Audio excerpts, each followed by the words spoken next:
આજે ઝઘડિયા જીઆઈડીસીમાં આ ઘટના ઘટી છે ત્યારે અહીંના એમએલએ હોય કે એમપી હોય ભાજપના મગનું નામ મરી પાડવા માટે તૈયાર નથી, કોઈ એક સ્ટેટમેન્ટ આપવા માટે તૈયાર નથી કે નહીં એ બાળકીને કોઈક ખબર લેવા માટે તૈયાર નથી.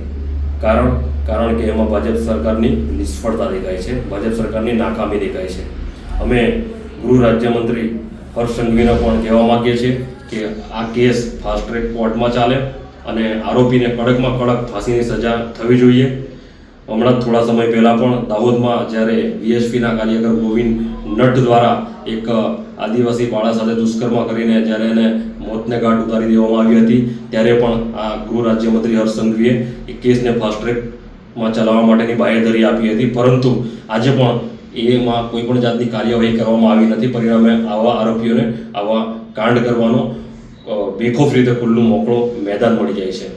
માટે અમે આ આરોપીને કડકમાં કડક ફાંસીની સજા થાય એવી માગણી કરીએ છીએ.